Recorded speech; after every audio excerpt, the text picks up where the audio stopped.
Bonjour tout le monde, j'espère que vous entendez bien. Il est 17h pile, et donc on va essayer de commencer à l'heure. Bienvenue pour le 8e webinaire du Clair sur un sujet qui en général rassemble pas mal de monde. Là on a une bonne trentaine. Sur le sujet de la loi sur la transition énergétique, on a déjà fait un webinaire sur le débat national sur la transition énergétique, donc tout ça est en train de se préciser un peu. Les objectifs qu'on se donne là, c'est de présenter l'état du projet de loi, le contexte dans lequel il pourrait évoluer, et de manière à ce que d'une part tout le monde soit au plus haut niveau de compréhension possible, mais aussi que vous nous fassiez remonter vos retours, vos avis, pour que dans les propositions d'amendement que fera Leclerc et que nos partenaires et amis feront, on ait le plus possible les retours terrain des uns et des autres. C'est Anne Bringot, juste à côté de moi, qui va faire l'essentiel de la présentation. Pendant la présentation, pour qu'on puisse bien structurer le temps de discussion, n'hésitez pas à envoyer vos soit questions, soit propositions par le chat. Et Bouchra Azerwal, qui est juste à côté, que vous voyez pas, mais qui fait la régie, les organisera pour qu'on puisse structurer un petit peu le temps de discussion. Pendant la présentation, Anne va d'abord présenter le projet de loi transition énergétique tel qu'il est aujourd'hui sur la table de l'Assemblée nationale. Et dans un deuxième temps, les demandes d'amendement qui ont déjà été identifiées par le groupe d'associations et ONG avec lesquels nous travaillons le plus. Et puis, dernière précision, tout ça va devoir aller très très vite, puisque, je crois qu'Anne va le préciser un petit peu aussi, le calendrier est très serré et l'essentiel des amendements va être discuté en commission à la fin de ce mois de septembre. Et pour que les députés de cette commission puissent les discuter nos amendements, il va falloir qu'ils les reçoivent d'ici une poignée de jours. Donc il y a déjà des rendez-vous. Anne rencontre déjà des attachés du groupe PS à l'Assemblée demain et des attachés du groupe ELV à l'Assemblée demain. Donc on devra déjà avoir quelques amendements. Alors, heureusement, on en a déjà pas mal sous la main demain. Et nous, Leclerc, avec d'autres associations, RAC, FNH, Greenpeace, j'oublie pas, personne, nous aurons une audition groupée le 18 septembre. Donc c'est essentiellement à ces dates-là que se feront les gros moments de proposition. Et puis ensuite par écrit, évidemment. Donc vous comprenez que le calendrier va être très, très serré. Donc n'hésitez pas à proposer. Aujourd'hui, on a 1h30 pour discuter. Je pense qu'on aura à peu près une demi-heure de présentation, ce qui nous laissera 1 heure pour le temps de discussion ensuite, sur la base de vos remarques et questions qu'on essaiera de structurer le mieux possible. Voilà, et bien je passe la parole à Anne. Bonjour à tous. Donc, on va parler de cette loi qui a changé encore une fois de nom, puisqu'elle était une loi pour la transition énergétique, puis pour un nouveau modèle énergétique. Et maintenant, c'est la loi relative à la transition énergétique pour la croissance verte. Donc, on est dans un cadre assez particulier.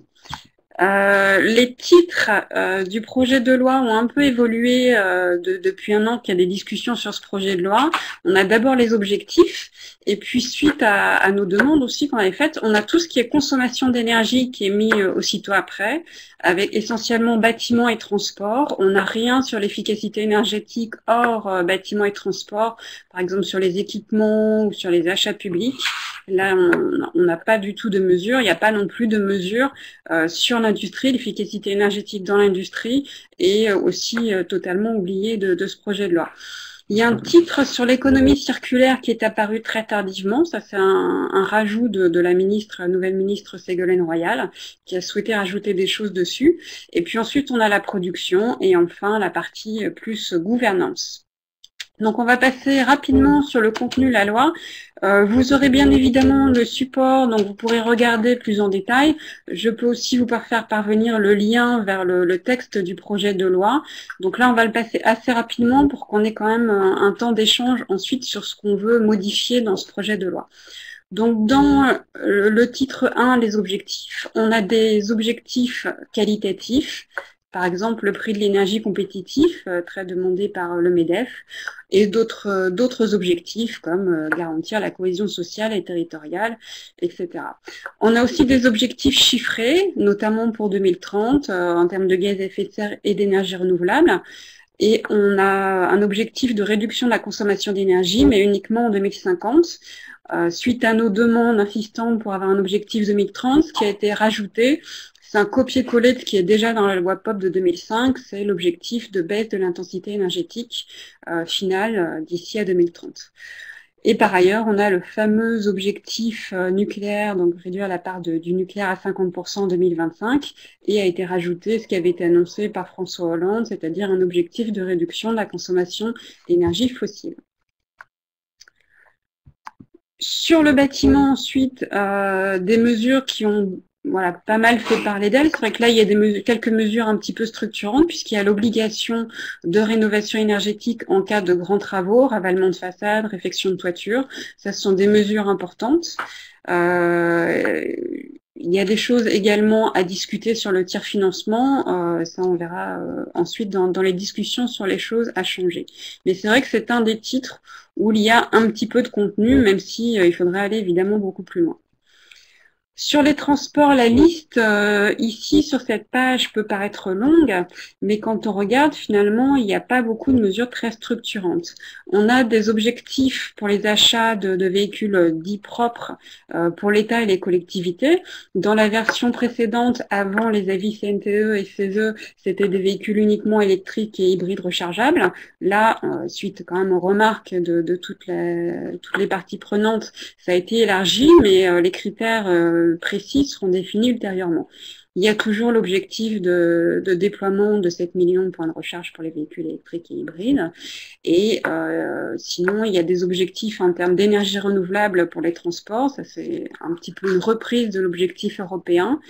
Et des choses sur la qualité de l'air, par exemple la possibilité de créer des zones à circulation restreinte. Donc là, on est vraiment dans l'ouverture pour les collectivités, la capacité à faire des choses, mais on n'est pas du tout dans des mesures qui seraient réellement très, très structurantes.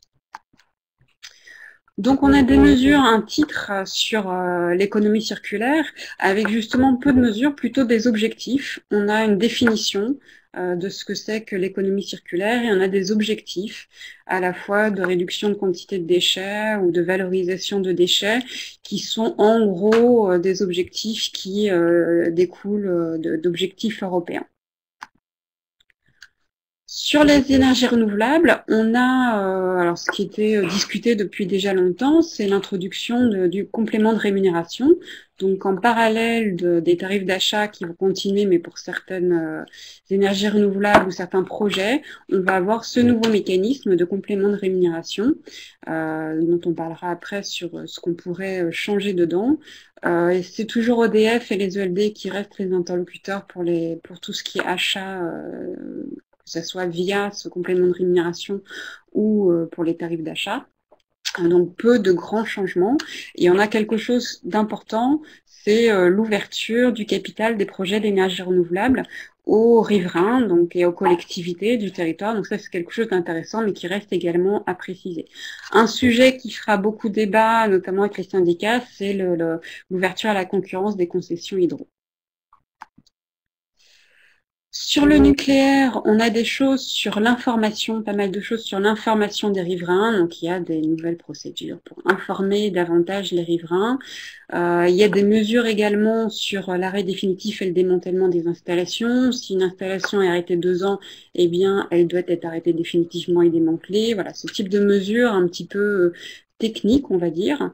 Il y a la limitation de la puissance nucléaire au niveau actuel. Et puis, il y a un processus qui est décrit de planification avec des planifications pluriannuelles de l'énergie. On va dire, voilà, en fonction de l'évolution qu'on veut donner par rapport aux objectifs qui ont été définis dans le titre 1, voilà l'évolution sur les installations de production. Et il y a un commissaire du gouvernement qui est placé auprès d'EDF pour vérifier que les plans stratégiques qui seront faits par EDF sont compatibles avec ces fameuses planifications pluriannuelles de l'énergie. C'est ce que le gouvernement a choisi comme option pour mettre en place ce fameux objectif de 50% de nucléaire en 2025. Sur les réseaux et les distributions, il y a plusieurs mesures techniques. On voit qu'il y a probablement des mesures pour avoir moins de contestations sur des lignes très haute tension, des choses qui peuvent également simplifier les choses parfois sur certains projets d'énergie renouvelable. Donc, quelques mesures de ce type-là. Et puis, il y a aussi des choses sur les tarifs d'utilisation du réseau, les TURP, où on propose d'inclure une marge dite raisonnable pour réaliser les investissements et pour le développement du réseau. Donc ça, c'est un des points qu'on discutera également après. Sur la gouvernance, donc il y a ces différents outils de planification qui sont mis en place. On va créer, enfin le gouvernement va produire des budgets carbone sur des 2 fois 5 ans. On va établir par rapport aux objectifs qu'on s'est donnés de réduction des émissions de gaz à effet de serre, quelle est finalement la trajectoire de réduction sur 2 fois 5 ans. Et on va mettre en place des stratégies bas carbone qui vont déterminer les plans d'action pour arriver à ces budgets. Et on va répartir du coup ces budgets par grands secteurs. Donc ça, c'est quelque chose qui n'est pas forcément très nouveau. Ces stratégies bas carbone s'appelaient avant plans climat nationaux, donc ça change de nom. Il n'y avait pas vraiment ces budgets carbone annuels, donc c'est quelque chose qui peut être intéressant. Et ensuite, on a les programmations pluriannuelles de l'énergie, sachant qu'on avait jusque-là des PPI. Donc on change un petit peu de nom, on aura une planification sur les différentes installations, que ce soit d'électricité, gaz, chaleur, énergie renouvelable, et puis aussi des choses sur l'efficacité énergétique. Tout ça sous un même maintenant vocable de PPE. Alors, ça semble découler les uns des autres. On pourrait penser que le critère carbone sera prédominant, donc c'est quelque chose sur lequel il faudra aussi être vigilant. Le CNTE émettrait un avis, donc on voit que c'est quand même quelque chose qui va être construit de manière très centralisée par le gouvernement. Et par ailleurs, au niveau territorial, le rôle des régions est renforcé, même si la notion de service public régional de l'efficacité énergétique n'est pas dans la version définitive du projet de loi. Et il y a un déploiement supplémentaire des plans climat, air, énergie territoriaux qui seront mis en cohérence avec les fameux schémas régionaux. Sur la précarité énergétique, pas grand-chose malheureusement dans le projet de loi, alors qu'on avait, c'était un sujet très consensuel dans le débat national sur la transition énergétique. Les intercommunalités vont pouvoir apporter une aide aux ménages. Bon, voilà, on laisse la possibilité c'est encore une des mesures où qui n'est pas quand même très structurante. Et puis, on crée un chèque énergie qui va pouvoir aider les ménages à payer leur énergie. Donc, ça va remplacer les tarifs première nécessité de l'électricité et du gaz, mais s'étendre à tous les types d'énergie. Il est également indiqué dans la loi que ça peut aider pour les dépenses d'amélioration de l'habitat. Bon, évidemment, il faudra voir le montant du chèque. Si il est du même niveau que les tarifs première nécessité, on aura du mal à payer à la fois l'énergie et les travaux. Sur les financements, il n'y a pas grand-chose dans le projet de loi, puisque le choix du gouvernement était de dire on va le traiter ailleurs, soit dans le projet de loi de finances, ce qui peut avoir une certaine logique, soit par d'autres mesures qui sont prises en parallèle. Donc c'est vrai qu'on a les mesures de soutien aux énergies renouvelables, chèque énergie dont j'ai déjà parlé, mais sinon il y a d'autres annonces qui ont été faites et soit qui sont déjà appliquées, soit qu'on verra dans le projet de loi de finances. La modification du CIDD, donc le crédit d'impôt développement durable, avec une augmentation des taux et puis le fait que maintenant ça soit pour un seul élément. Voilà, il y a une discussion également à avoir sur l'intérêt de cette mesure qui peut être un petit peu du saupoudrage et de l'effet d'aubaine. La relance de l'éco-PTZ avec les nouveaux artisans RGE, donc on espère que les banques maintenant vont pouvoir relancer ce prêt. Un fonds de garantie pour la rénovation qui a été annoncé mais qui n'est pas dans la loi. La même chose pour les PME. On annonce aussi des prêts à taux réduits via la Banque européenne d'investissement ou la Caisse des dépôts et consignations pour les collectivités, notamment pour rénover des collèges par exemple. Il y a un soutien financier pour les territoires énergie positive, un doublement du fonds chaleur, des 100 millions d'euros pour des méthaniseurs. Donc on voit différentes mesures, différentes annonces qui restent quand même à confirmer. Tant qu'on n'a pas le projet de loi de finances, ça reste pour l'instant des annonces. Donc là où c'est intéressant de discuter maintenant, c'est qu'est-ce qui manque. Alors ça, c'est dans ces pages-là, on a des choses qu'on a pu collecter jusque-là, mais en fait, on a des propositions qui nous arrivent de plusieurs organisations et un peu en parallèle et un peu dans le rush, puisque, comme le disait Raphaël, on a un calendrier très tendu. Donc là, ce sont quelques points qui nous sont remontés, mais qui restent évidemment à compléter, et on attend aussi évidemment qu'il y ait des compléments que vous puissiez nous apporter de par votre connaissance de certaines activités ou de votre connaissance également des territoires, bien évidemment. Donc sur les objectifs chiffrés, il faut une augmentation, enfin une réduction beaucoup plus importante des émissions de gaz à effet de serre en 2030. Le climat, tous les rapports le disent, se dégrade beaucoup plus vite que ce qu'on imaginait. Et donc, si on veut rester en dessous des 2 degrés, 40% est insuffisant. Sur les énergies renouvelables, 32% en 2030, c'est finalement fléchir l'augmentation que l'on avait prévue pour 2020. Donc, c'est finalement faire moins d'efforts d'ici à 2030. Donc, on demande au moins 45%. Et sur l'un des points principaux, sur la réduction de la consommation d'énergie, donc on a une division par 2 en 2050, mais on n'a pas d'objectif 2030, donc on veut un objectif dans la loi qui serait une réduction de la consommation d'énergie d'au moins 35%, qui pourrait être décliné par secteur, ce qui peut avoir un intérêt effectivement pour cibler certains secteurs en particulier. Alors sur ces objectifs-là, il y a d'autres objectifs qu'on aimerait voir rajoutés qui ne sont pas dans le texte, notamment l'objectif long terme sur la rénovation des bâtiments. C'est un objectif qui était consensuel aussi, quasi consensuel à 100% dans le débat. Il faut que l'ensemble des bâtiments à 2050 soit un niveau BBC rénovation ou équivalent. Et donc, il faut que ça soit inscrit dans la loi pour qu'on se mette sur cette trajectoire-là d'avoir 100% des bâtiments correctement isolés en 2050. Et puis, il faut aussi des objectifs de réduction de la part des ménages en précarité énergétique. C'était aussi des choses assez consensuelles, soit réduction de la part des ménages en précarité énergétique ou une part de logements rénovés par an qui soit pour des ménages en précarité énergétique. En tout cas, ça, ce n'est pas présent dans la loi et c'est vraiment indispensable d'avoir quelque chose. Ensuite, des petites choses un peu plus secondaires, mais bon, voilà, le prix de l'énergie, prix compétitif de l'énergie comme objectif, évidemment, pour nous, c'est le coût de l'énergie, donc intégrer bien évidemment la quantité pour parler efficacité énergétique. Il y a aussi dans ce titre 1 des objectifs une définition des territoires énergie positive qui ne parle pas réellement d'énergie renouvelable. Donc là, il y a une définition à revoir. Donc ça, on pourra en parler plus en détail si vous voulez. Alors, ce que je vous propose, c'est que je vais passer toutes les propositions des différents sujets et ensuite on ouvrira la discussion sur certains points qui vous concernent peut-être plus, plutôt que de couper. Question de précision? Il y a 2 questions de précision juste avant. Il y a Noémie Zambo qui demande sur le sujet des tarifs d'achat, est-ce que la procédure européenne d'ENERCOP pour mobiliser la CSPE a abouti? Alors là, je peux répondre aussi avec une autre casquette. Non, la procédure n'a pas abouti au niveau européen. C'est très compliqué quand même comme procédure et difficile d'obtenir quelque chose. Il n'est pas exclu qu'avec le nouveau système qui s'appelle complément de rémunération, la garantie d'origine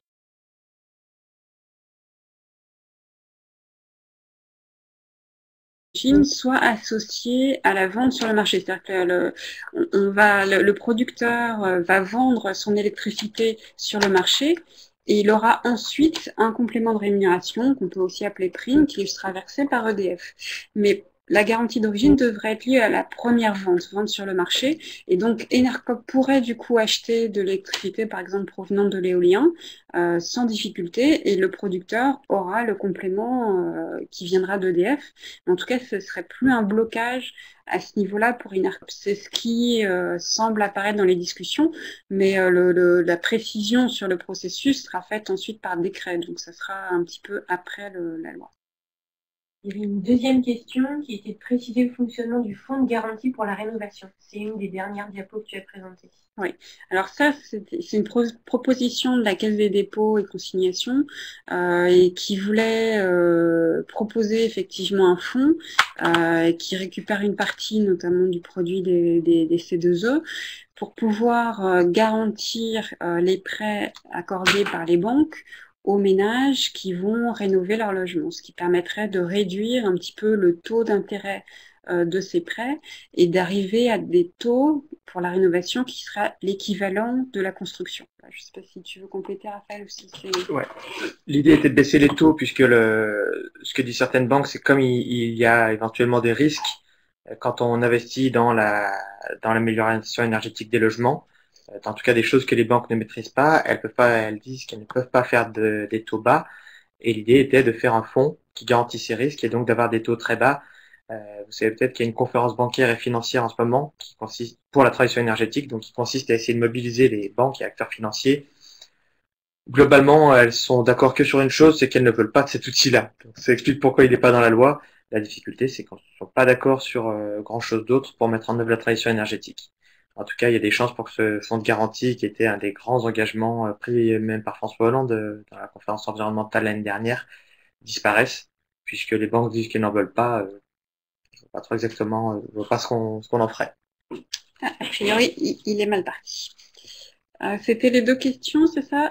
Donc, oui. Sur les manques ensuite dans le bâtiment, sur l'obligation de travaux en cas de rafalement et de réfection de toiture, il y a normalement une étude avantages-inconvénients qui pourrait permettre aux ménages de ne pas faire les travaux pour différentes raisons.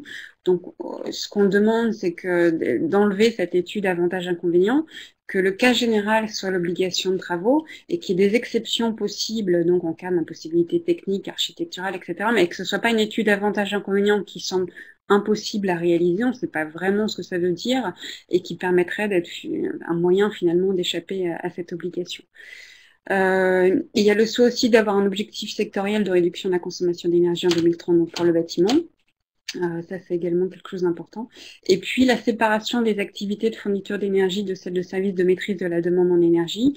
C'est vrai qu'on voit actuellement des fournisseurs comme EDF ou GDF qui ont des filiales qui proposent des services de maîtrise de la demande en énergie, qui du coup proposent pas forcément les services les plus efficaces, ou en tout cas qui seraient les plus intéressants pour les particuliers. Donc, séparer ces activités permettrait vraiment de développer des services qui correspondraient vraiment aux attentes des ménages. Ce qui manque réellement dans la loi, c'est des outils de financement qui soient associés à des critères vraiment de performance énergétique et une vraie volonté d'aller vers des performances importantes pour chaque rénovation. Là, on voit qu'on va saupoudrer des petites aides, faire des rénovations sinon sur la partie toiture avalement, mais on ne sait pas vraiment avec quel niveau de performance. Donc, on n'est pas encore vraiment sur une tendance pour avoir des rénovations globales et 100% de rénovation pour 2050. Tu me dis, Raphaël, si tu veux compléter à chaque fois. Sur les transports, alors c'est moins quelque chose qui est géré ou suivi au niveau du CLER. Donc là, comme j'ai une casquette aussi réseau Action Climat, j'ai repris aussi des choses qui peuvent être demandées au niveau de soit du réseau Action Climat ou d'autres associations. Donc évidemment, cette notion de véhicule propre qui est associée à ces obligations d'achat public, voilà, il faudra le définir puisque ça va certainement donner lieu à des discussions assez houleuses. L'objectif biocarburant, donc c'est l'objectif 10% énergie renouvelable en 2020 dans les transports. On sait que c'est les biocarburants derrière, donc là également on veut simplement que cet objectif soit retiré puisqu'il y a un risque majeur avec les biocarburants. Il y a des choses qu'on pourrait faire également qui ne sont pas des changements majeurs dans la loi, c'est de rendre les plans de déplacement d'entreprise obligatoires pour les entreprises de plus de 50 salariés. C'est des opérations qui permettent vraiment d'avoir une réflexion sur les modes de déplacement, de développer des actions de covoiturage ou autre. Donc c'est quelque chose qui est pas très lourd à mettre en œuvre et qui pourrait avoir des impacts. Ce qui est important, qui est des demandes qu'on avait depuis le départ, mais qui n'ont jamais été intégrées dans le projet de loi, en fait, c'est tous les volets vraiment structurants sur les transports, qui sont absents complètement du projet de loi. Donc, c'est réorienter les financements vers les infrastructures de transport moins polluantes. Donc voilà, plutôt financer les transports en collectif, le fret ferroviaire, plutôt que de nouveaux aéroports ou de nouveaux transports, enfin infrastructures routières. Et on sait qu'avec l'écotaxe poids lourd qui a quand même du plomb dans l'aile, on n'a pas les financements qui sont rentrés de manière suffisante pour développer les projets de transport collectif qui étaient prévus. D'autres mesures structurantes, la baisse des limitations de vitesse. Ça, on sait que c'est un impact direct sur les économies d'énergie, sur le climat et également sur la sécurité. C'est quelque chose qui évidemment n'est pas consensuel. Il faudra aussi des PDU obligatoires en dessus de 100 000 habitants. Alors, à voir après le seuil, mais en tout cas, 100 000 est pareil, un seuil trop élevé. Et puis, limiter l'étalement urbain, ce qui cause beaucoup de déplacements contraints. Là-dessus, on proposait une modulation des aides au logement en fonction de la proximité des transports en commun, pour justement inciter à la densification. Voilà, tous ces sujets-là, qui étaient plutôt consensuels dans le débat, n'ont pas du tout été repris dans le projet de loi. Sur l'économie circulaire, alors on parle d'économie circulaire, mais finalement on a essentiellement des points sur des objectifs en termes de déchets, donc on n'est pas complètement sur la notion d'économie circulaire. Donc là il est important d'avoir une hiérarchie dans l'utilisation des ressources pour favoriser l'utilisation de ressources notamment recyclées par exemple. Et puis rendre obligatoire le tri à la source, par exemple du papier ou des métaux, du plastique, du verre, du bois, etc. On se pose des questions sur les mesures d'efficacité énergétique pour l'électricité spécifique. Donc tout ce qui est équipement, tout ce qui peut, voilà, on a parlé récemment des aspirateurs avec des mesures, une étiquette énergie au niveau européen, mais la France peut prendre des mesures aussi. Et alors il n'y a pas de titre pour ça, donc on s'est dit pourquoi pas dans l'économie circulaire. Donc ça c'est quelque chose qu'on est en train de discuter. Et si vous avez un avis, ben, on est preneur aussi. Sur les énergies renouvelables, en fait, c'est ce fameux complément de rémunération qui devrait être précisé. Pour l'instant, il est indiqué comme mécanisme, mais on ne sait pas du tout si c'est quelque chose qui va permettre finalement aux producteurs d'avoir un prix de vente qui serait équivalent finalement au tarif d'achat. C'est-à-dire qu'il aurait le marché plus une prime qui serait variable en fonction de ce prix de marché, qui lui garantit donc un prix de vente plus ou moins fixe, comme ça peut se faire en Allemagne. Tout ça sera précisé par décret, donc on aimerait bien qu'il y ait quand même quelques précisions déjà dans le projet de loi pour assurer une visibilité aux producteurs. J'ai reçu sinon des amendements sur des propositions d'adhérents du clerc sur le fait de gérer, le fait qu'il y ait plusieurs lauréats pour des cas d'appel d'offres. Et puis il y aura probablement des mesures sur l'investissement citoyen, l'article 27, et des mesures de simplification sur les énergies renouvelables, mais ça reste à compléter. Sur le nucléaire, qui n'est pas non plus un sujet sur lequel le clerc s'exprime, donc ça c'est plutôt ce qui vient d'autres organisations, on a un objectif de 50% de part du nucléaire en 2025, mais on n'a pas... Le débat national était censé donner justement cette trajectoire. Qu'est-ce que ça veut dire? Quelle est l'évolution de la consommation d'électricité? Quelle est l'évolution des exportations? Donc, quelle est l'évolution du parc? Et ça, c'est reporté aux planifications pluriannuelles de l'énergie. Donc, voilà, on a l'impression quand même de ne pas être beaucoup plus avancé avec ce projet de loi et de ne pas être vraiment assuré que cet objectif sera tenu. Et l'une des demandes de plusieurs organisations, c'est d'avoir une procédure spécifique pour la prolongation au-delà de 40 ans des réacteurs, ce qui permettrait d'avoir un débat un peu plus démocratique et politique sur l'allongement de la durée de vie des réacteurs et pas seulement quelque chose qui sera dans des PPE qui seront quand même pas de manière très très ouverte. Sur les réseaux, la distribution, donc il y a beaucoup des réactions sur les marges des gestionnaires de réseau. Donc l'article qui est prévu permet d'avoir des marges pour les investissements, voilà, mais est-ce que c'est pas aussi une manière de faire remonter des dividendes vers EDF? Donc il y a probablement des garde-fous à mettre en place.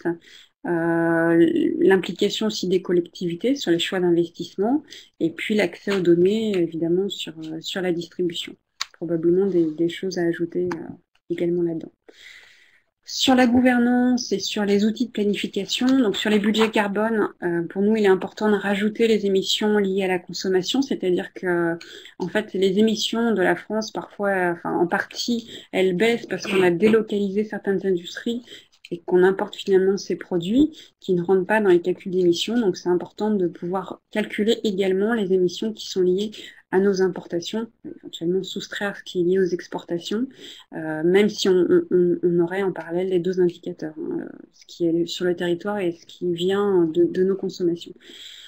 Il y a également l'information vers les citoyens sur l'ensemble du territoire. On sait qu'il y a beaucoup de choses qui se discutent sur des plateformes. Voilà, il faut clarifier les choses et il faut que une place reste importante pour les espaces info-énergie.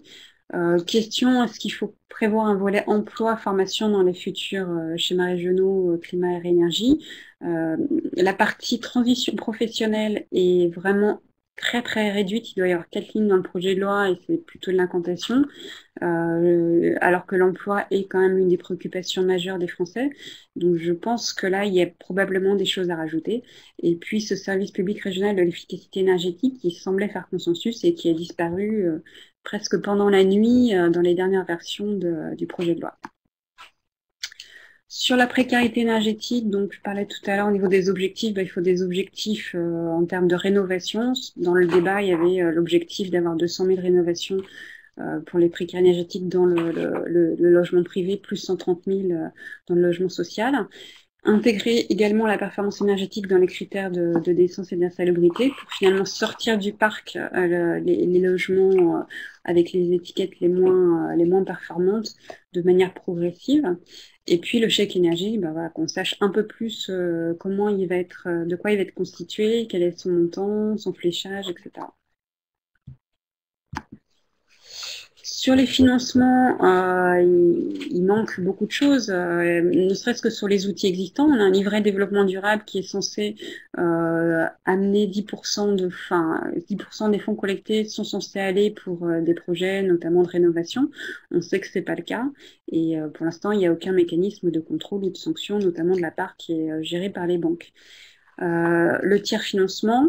Donc la version actuelle du projet de loi nécessite un agrément bancaire pour faire du tiers financement, ce qui bloque quasiment de facto ou rend plus cher les propositions des acteurs de tiers financement. Donc là, il y a des choses évidemment à changer.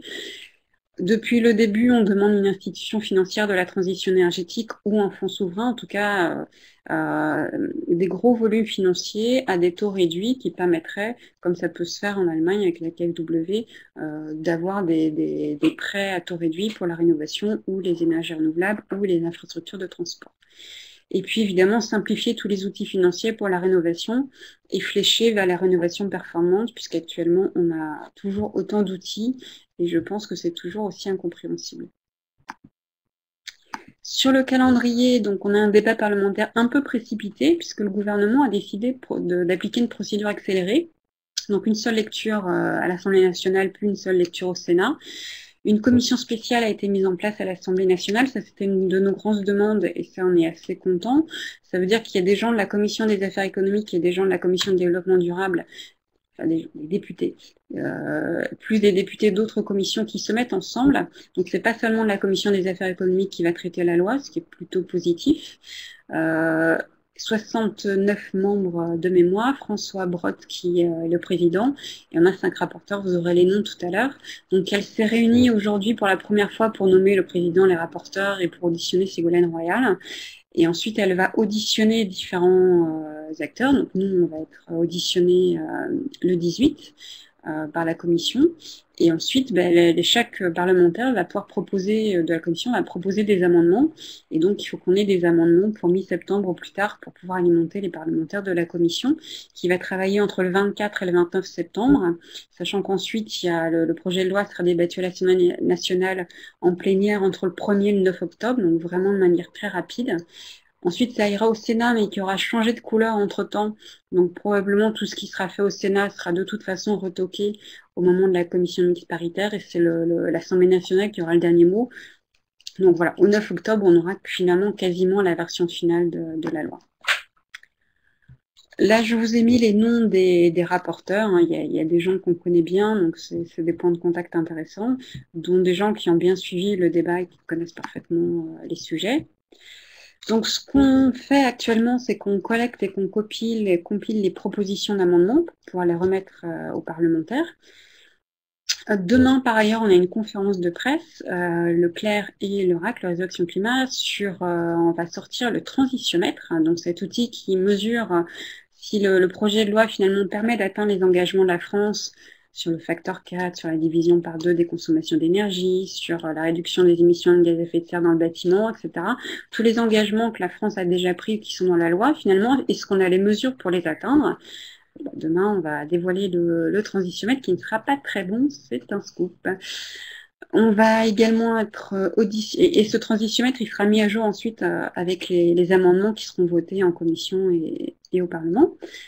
On sera auditionné donc le 18 septembre. On va essayer d'avoir des auditions près des rapporteurs, mais c'est un petit peu compliqué vu les délais. On va avoir une conférence de presse le 23 septembre avec un collectif plus large qui s'appelle les acteurs en transition énergétique, avec des syndicats, donc des ONG, des entreprises, des collectivités, pour montrer que la transition est portée par des acteurs différents.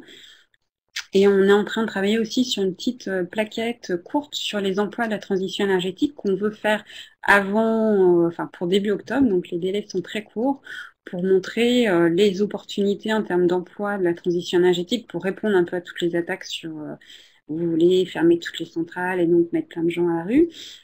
Donc on va montrer un petit peu les nouveaux métiers, les chiffres, des exemples à l'étranger, etc., etc.